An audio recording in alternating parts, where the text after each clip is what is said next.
This is the other piece of the backstrap, the end piece. As you can see, there's a lot more tissue and everything, silver skin running through it. As you can see, as you fold that back, you're gonna have silver skin in between two muscle groups. So this is really where you gotta be careful with. If I just cut this into steaks and grilled it, it'd be fine. You could cut around it, but that's just not how I like to do it. I like it to be ready to go when I take it out of the bag. And if I was cooking for somebody that didn't know what parts of the deer to eat, I wouldn't want them to just think they're supposed to eat it like beef steak where you can put a little fat in there. So I like to go ahead and trim this up and make these cuts to where it's clean and not just grill it like so. So first thing I'm gonna do is I'm just gonna come in, and with any deer, a lot of times you can put your finger in there if it's sawed out a little bit and you can feel where this separates and where you need to make a cut. So I just come in there and I slowly just cut away and pull away. A lot of times you can just pull this stuff. You hardly have to cut anything. And you can just follow those muscle groups. I need to sharpen my knife, it's a little dull. You just come in, cut this back. Be careful, it's always like a haircut. You can always cut more off, but you can't put it back. So just take your time, especially if you don't know what you're doing. I'm gonna put this side. Most likely I'm gonna trim this up and just put this into a grind pile, because really you don't have enough for a steak right there. I mean, it might be ½ inch thick in spots, so you can't really make a steak out of that. But I am gonna put this in the trim pile and trim it up a little bit, maybe put it in some burger or even chop it up for some fajita meat. So then you have that pulled away, and you can see you have another layer of silver skin.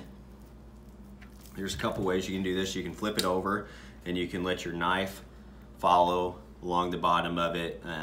That's how a lot of people like to do it. A lot of times I like to see exactly what I'm doing. So I just put my knife in there, and that's why I like these points, so I can get that point underneath there and just follow it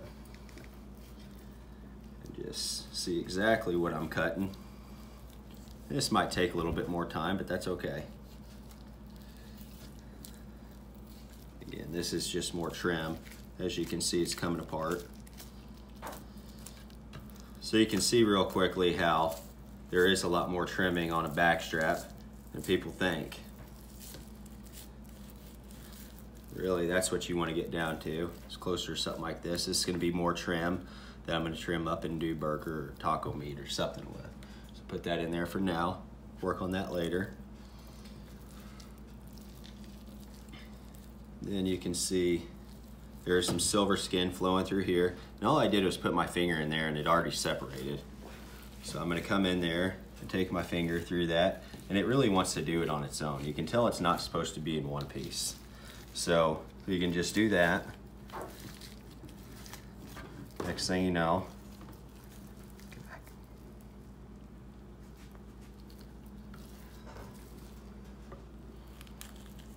cutting that out. As you can see, it's why you don't want to cook it all in one place. If somebody gets a hold of that in their steak, they're not going to be too happy.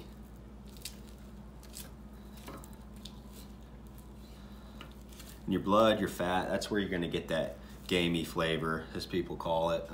Some people like a little bit gamier, earthy taste than others, and nothing wrong with that. It's just up to you. I always like to think that somebody else is going to be probably eating it with me, so I like to take into consideration what their taste buds are. Again, this isn't much of a steak, so I'm gonna trim this up later and probably make some fajita meat out of it. Really, you're gonna have two steaks here. Do the same thing. You can feel these two groups splitting apart here.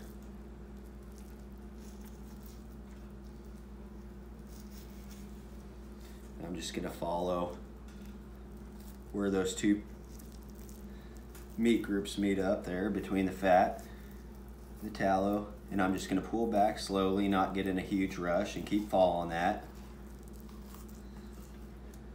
As you see, you're getting two steaks out of that. So I'm gonna do the same thing here. I'm just gonna cut the silver skin off just like I did in the other video, and then you're done. You're gonna get those nice pieces of meat.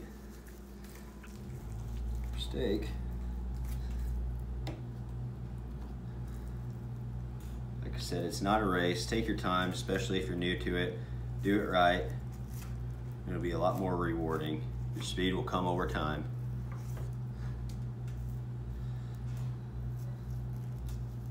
Just get a little bit of that.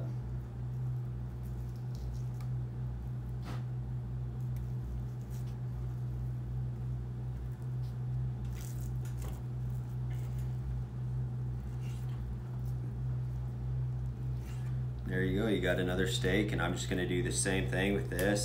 Since this is real thin, this is probably just gonna be some taco meat again. There you got a nice clean backstrap. That'll be ready to season, put on the grill, do it on the cast iron skillet over the stove, whatever you like to do. But there you go. Thanks for tuning in.